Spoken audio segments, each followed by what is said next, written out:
26 ફેબ્રુઆરી જૂનાગઢમાં મહાશિવરાત્રીનો મેળો યોજાશે। જો કે પ્રયાગરાજ મહાકુંભના કારણે આ વખતે મહાશિવરાત્રીના જૂનાગઢના મેળામાં આવતા સાધુ સંતોની સંખ્યા ઘટશે। ખાસ મહાશિવરાત્રીના દિવસે નાગા સાધુઓની જે રવેડી નીકળે છે તેમાં પણ મહાકુંભની અસર જોવા મળશે। મેળામાં આવતા નાગા સાધુઓની સંખ્યા પણ આ વર્ષે ઘટશે। બીજી તરફ સાધુ સંતો અને પ્રકાશન દ્વારા મહાશિવરાત્રીના મેળાને મિની મહાકુંભ તરીકે ઉજવવાનું આયોજન કરવામાં આવી રહ્યું છે, જે માટે આવનારા દિવસોમાં સંતોની બેઠક થશે અને બાદમાં 19મી તારીખે જૂનાગઢ કલેક્ટર સાથે બેઠક થશે। મહાકુંભના કારણે આ વર્ષે મહાશિવરાત્રીના મેળાના આયોજન માટેની બેઠકો પણ મોડી થઈ રહી છે। શિવરાત્રીના મેળાની જૂનાગઢમાં તૈયારીઓ શરૂ થઈ ગઈ છે।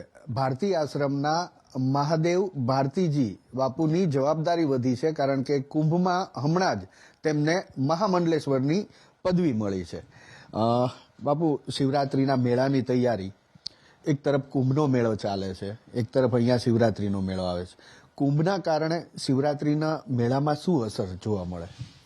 જોકે આમ તો કોઈ ખાસી ફેર નહીં પડે, પરંતુ જે ગુજરાત બહારના સંતો છે જે અત્યારે ત્યાં કુંભમાં રોકાયેલા છે, એમની પૂરી જવાબદારી છે, એવા સંતો થોડા ઓછા રહેશે અને થોડા જે અમારે બનારસથી, કાશીથી, ઉજ્જૈનથી, પ્રયાગથી જ્યાંથી સંતો આવે છે એ થોડા ત્યાંના કુંભના કારણે થોડા ઓછા રહેશે, તો થોડી સંતોની સંખ્યામાં થોડો ઘટાડો થાય।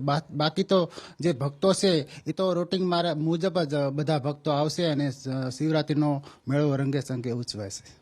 બાપુ, શિવરાત્રીના મેળામાં સૌથી વધારે લોકો નાગવ સાધુના દર્શન કરવા માટે આવતા હોય છે, એ રવેડીના દર્શન કરવા માટે આવતા હોય છે, તો નાગા સાધુની સંખ્યામાં અસર પડશે આ વખતે?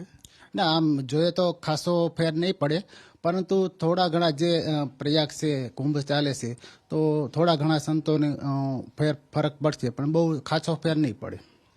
તો એ જે રવેડી નીકળે છે, એ રવેડી જે વર્ષોથી નીકળે છે એ જ પ્રમાણે નીકળે છે, પણ એમાં સંખ્યા થોડી ઓછી? આ બસ જે રાબેતા મુજબ જેમ આપણી રવેડી જૂના અખાડાથી ચાલુ થઈ અને ભવનાથ મુરગીકુંડમાં સ્નાન કરીને પૂર્ણ થાય છે, રાબેતા મુજબ જ એ પરંપરા ચાલુ રહેશે। અચ્છા, લોકો કેટલા આવશે? અત્યાર સુધી સૌથી વધારે લોકો કેટલા આવ્યા છે, અંદાજિત આંકડો? આ વખતે કેટલા આવે એવું લાગે છે દર્શનાર્થી? જોકે છેલ્લા 5-6 વર્ષથી હર વર્ષે સંખ્યાનો વધારો જ થતો જાય છે। છેલ્લે 2018માં લગભગ 18 લાખ માણસો આવ્યા હતા શિવરાત્રીના મેળામાં, કારણ કે ત્યારે આપણે મિની કુંભ જાહેર કરેલ હતો। જ્યારે પણ પ્રયાગમાં કુંભ હતો અને શિવરાત્રીનો અહીંયા મિની કુંભ આપણે જાહેર કર્યો। આ વખતે પણ તંત્ર દ્વારા એવી જ માહિતી આપવામાં આવી છે કે ભાઈ ત્યાં પ્રયાગરાજમાં જેમ કુંભ ચાલી રહ્યો છે, અહીંયા પણ આપણે મિની કુંભ કરી અને એ પ્રમાણે જ આખું આયોજન કરી તો મારા હિસાબે કોઈ ફરક નહીં પડે સંખ્યામાં, ઉલટાની બહોળી સંખ્યા થાય। કારણ કે અત્યારે આપણે જોઈએ છે કે જે પ્રયાગમાં માહોલ છે, લોકો ત્યાં નથી પહોંચી શક્યા, એ લોકોને એટલો ઉત્સાહ છે કે આપણે કમસે કમ જુનાગઢ જઈ અને શિવરાત્રીના મેળાનો આપણે આનંદ લઈ, એટલે કુંભ મેળામાં જે નથી ગયા લોકો ચોક્કસ આવશે અને સંખ્યામાં દર વખતે જે કાંઈ સંખ્યા થાય છે 18 લાખ 20 લાખ, એની આળેગાળે પબ્લિક થશે ને થશે। અચ્છા બાપુ, સાધુ સંતોની બેઠક શિવરાત્રીના મેળાના આયોજન માટે ક્યારે થશે અને પ્રશાસન સાથે પછી ક્યારે બેઠક છે? જો કે અત્યારે મિટિંગ ચાલુ થઈ ગયું છે, શિવરાત્રીના મેળાનું આયોજન પણ થઈ ગયું હોય છે, પરંતુ આ વખતે મહાકુંભ ચાલી રહ્યો છે એટલે અમારા વરિષ્ઠ સંતો બધા ત્યાં પ્રયાગમાં અને કાશીમાં અત્યારે એમની જવાબદારી નિભાવે છે।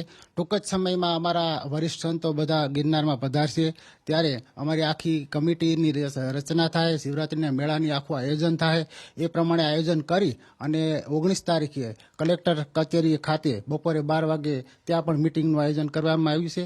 એ પ્રમાણે આ મેળાની આખી રૂપરેખા નક્કી થશે। ખૂબ ખૂબ આભાર વાતચીત કરવા માટે બાપુ। તો શિવરાત્રીના મેળાની તૈયારી અને પ્રશાસન આ વખતે પણ શિવરાત્રીનો મેળો, મિની કુંભનો મેળો યોજાય એ રીતની તૈયારી કરી રહ્યું હોય તેવું હાલ બાપુએ જણાવ્યું છે। કેમેરામેન જયરામ રબારી સાથે હિરેન રાજગુરુ, એબીપી અસ્મિતા, જૂનાગઢ।